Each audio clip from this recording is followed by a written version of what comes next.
Should I play the Smirnoff trump card again?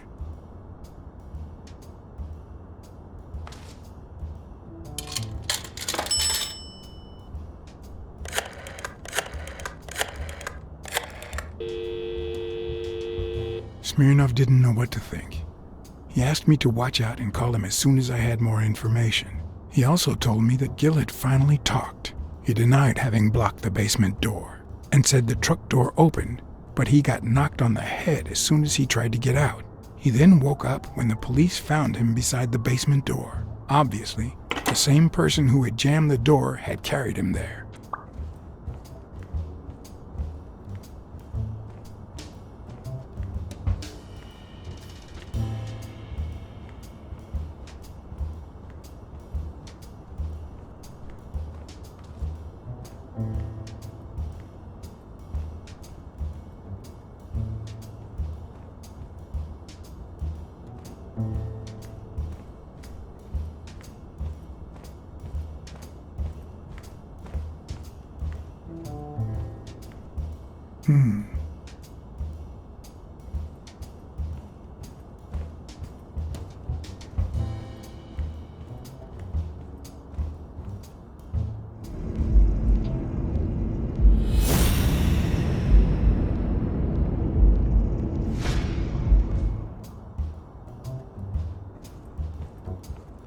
If Weekly were here, I'd have to tie his hands behind his back.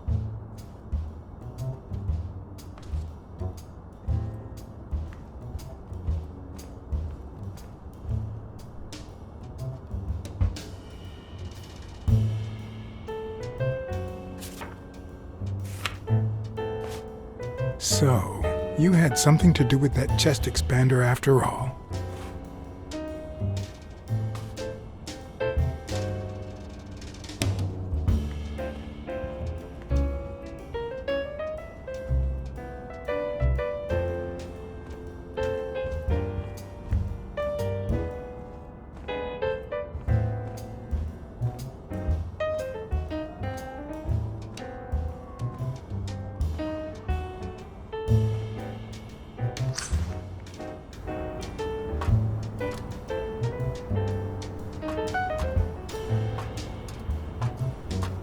Cats aren't afraid of heights. That's why I've never felt vertigo.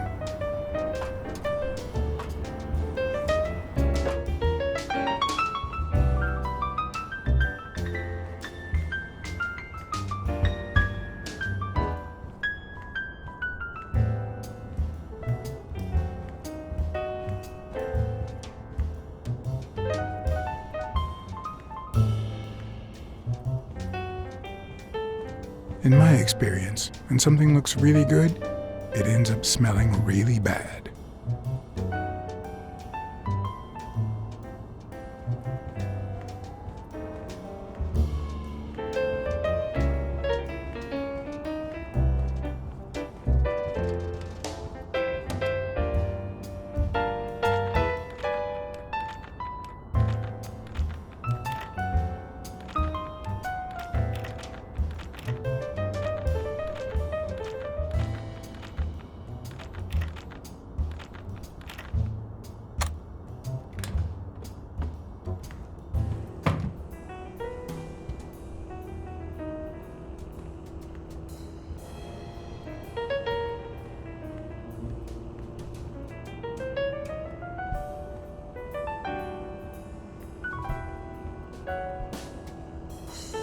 But one of the strengths, the accuracy of his throw. I earned the nickname Iron Arm. I used to throw the ball in 15 miles, and yeah, went wherever it wanted. And my coach, the great Joffrey Sachs, and so I worked hard. I did, but Pearl Harbor. I enlisted immediately. After losing a partner in combat, a serious injury, I asked to be relocated. I became a sniper. I know I shouldn't say this, but I was one of the best in the Army, and it was all thanks to my accuracy. No, it was all thanks to Jeffrey Sachs. I wonder how many Americans that man saved with my arm. After these words, Tim Thorpe is moved almost to tears and asks me to take a break. It's shocking to see how an athlete and soldier, a man whose aim and skill won him a Medal of Honor and the nickname Surgeon among his brothers in arms. That can't be. I mean, it could be a coincidence, but no.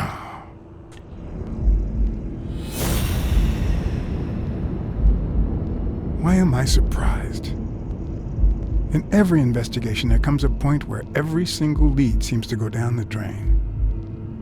And you have to retrace your steps to get back on the right track.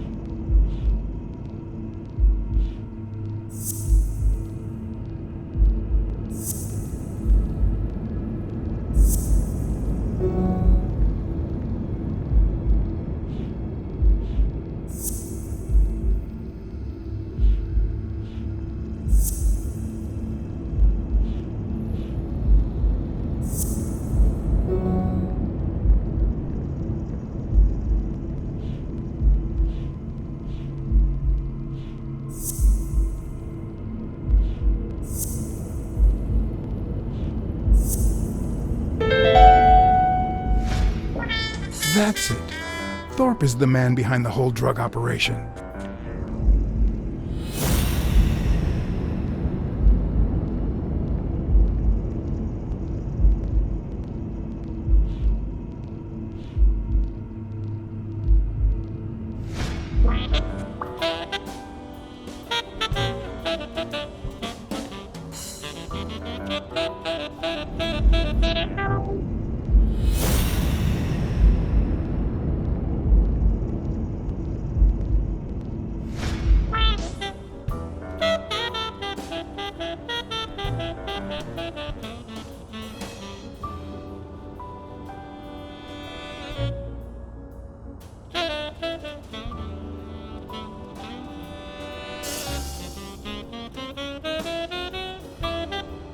It's a bit strange to see no office chair behind a desk, until you remember the desk's owner is in a wheelchair.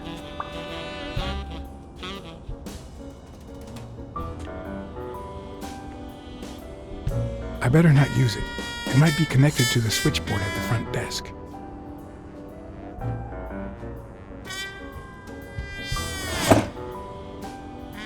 Of course. Oh, crap.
What if Groon's drugs helped Thorpe walk?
That leads to the front desk.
Of course, it wasn't Mitchell or Gil. It was Thorpe who shot Randall at the hospital. Everything adds up now. And yet I can already hear Smirnov telling me I have no conclusive evidence. What if I set a trap for Thorpe? But how?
if I place Thorpe's gun up there and corner him so that he has to stand up to get it?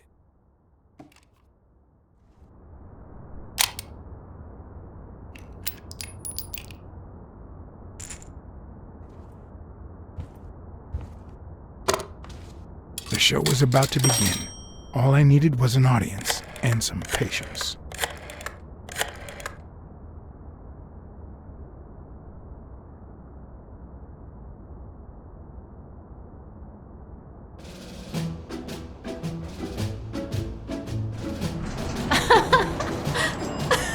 Stop it! Arr! Don't you know who you're dealing with, matey? What a silly man. Mutiny! You wants to be shark-bait, do ya? Blacksad, I feel terrible for keeping you waiting. John, But you see, there was mutiny on board, so... stop. You see what I have to put up with. All right, helmswoman, to the cabin with you! Onward! Aye, aye, Captain. Come along, Blacksad. Julie, don't let anyone bother us.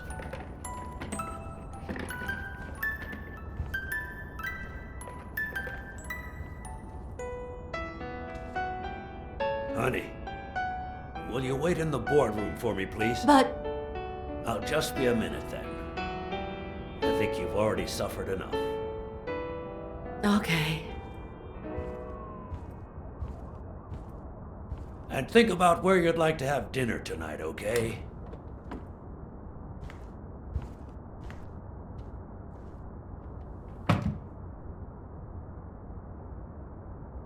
You see, I'm not gonna pay you for solving the case. All right then. I guess I'll see you in court. No, it's not that.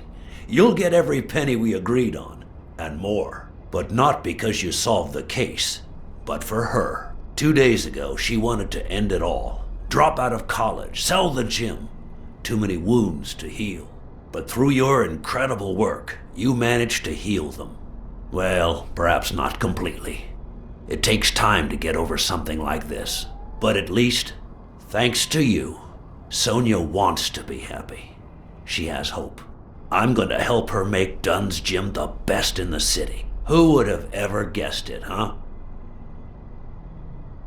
In the end, it seems like Dunn's death was the best thing that could have happened to the gym, huh? Don't be so cynical.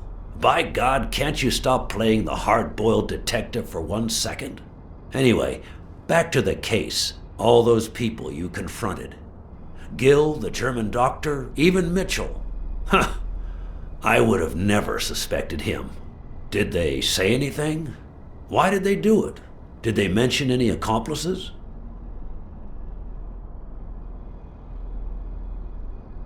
They did mention a certain surgeon. Surgeon? You have any idea who that could be?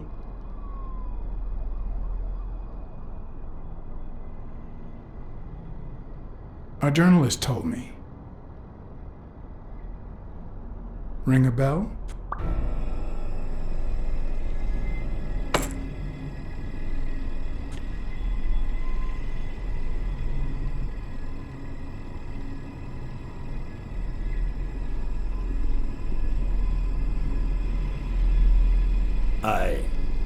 I'm sure you've got good intentions, but you're wrong. What makes you think that? I'm sure there's an explanation. Don't deny it. I know Mitchell gave them to you. People see a wheelchair and think, poor guy, he can't walk. But there's so much more to it than that. Some nights I can't even sleep from the pain. That doesn't explain why you didn't tell me you knew about those drugs.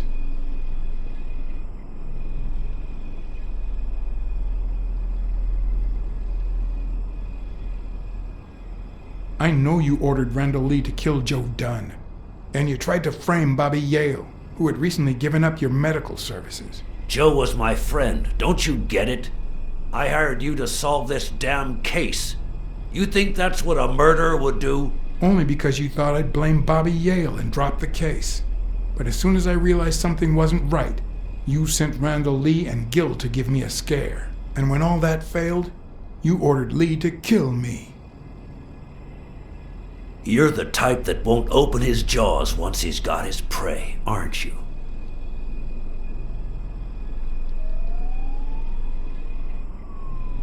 You're right. I never let go of my prey.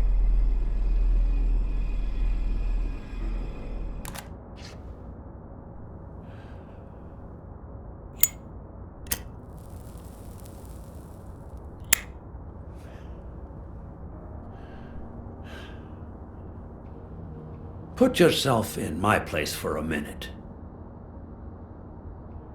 You're a promising football player who just got back from the war, but you're still a nobody. The man you saved kindly opens his house to you, and that man is still undone by his wife's passing. He works all day at his gym, and he drinks himself to sleep at night. So you practically end up raising his daughter. You give her her very first abacus. You encourage her to further her education. You comfort her when she misses her mother and her father.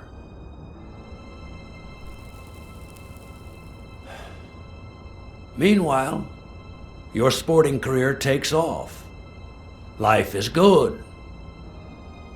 Until one day, out of the blue, an accident cripples you. An old friend, Mitchell, tells you he knows someone who can help you. A German doctor. His drugs take some time to work, but they do wonders. You manage to walk for short bursts at a time, little by little. And those bursts keep getting longer. But the drugs aren't cheap at all. So you have to find a way to pay for them, don't you see?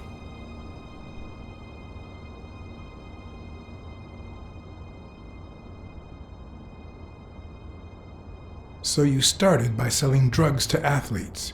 Then you decided to start an advertising agency to hire those same athletes. Drugs would help them excel, and you'd get better ad deals. The perfect business model. Your first client? Craig Spano. His career had hit a rough patch, so...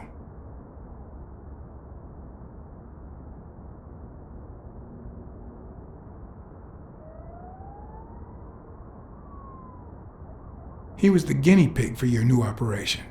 And yet, when the drug started having serious side effects, you got rid of him. Afraid he would talk, you tried to kill him. That's why he hid. From then on, your business was smooth sailing. You even began to think you were above the law. You thought that you were untouchable. Until Joe Dunn found out, and then, 2 days before his unfortunate death, he came to see you. That's enough now! You stop it!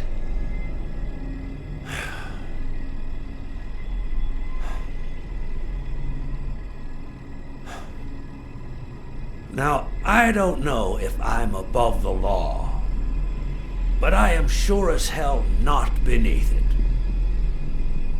Do you know how much power I have? The kind of people I eat with every day? I could shoot you right now, and nothing would happen to me. With that gun you keep in your drawer? I'm afraid not. I placed your pistol out of reach, just in case you happen to confirm my suspicions, Iron Arm. And now, if you'll excuse me, I have an appointment with the police.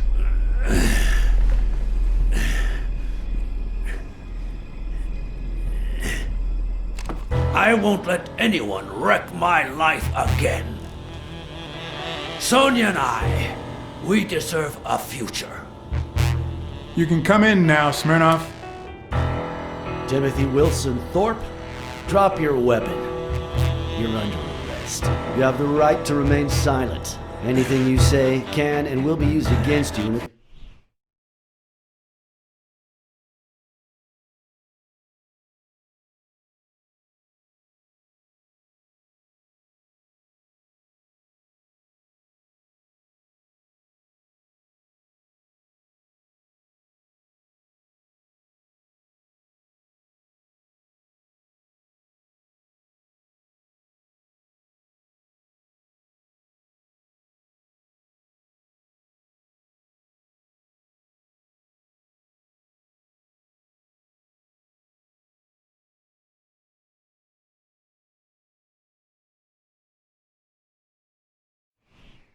court of law. You have the right to an attorney. If you cannot afford one, the state will provide one for you.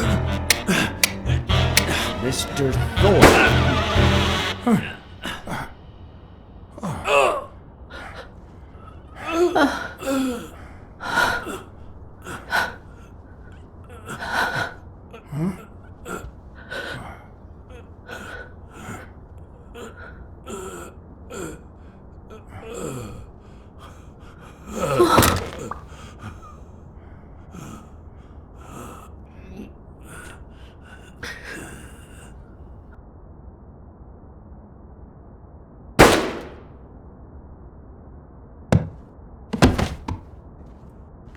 No.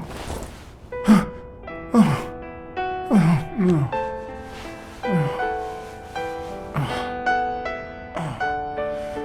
Oh, no. Oh, my God.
After everything that had happened, the last thing I was interested in was the fight.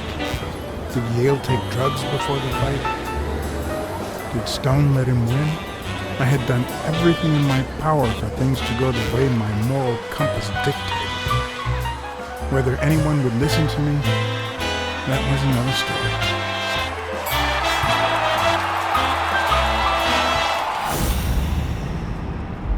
Because no matter what they tell us, our actions don't always determine our future.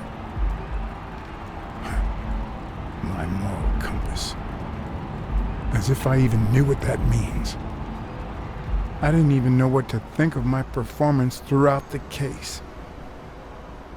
Did I have a clear conscience? Would I have made the same decisions, given the chance?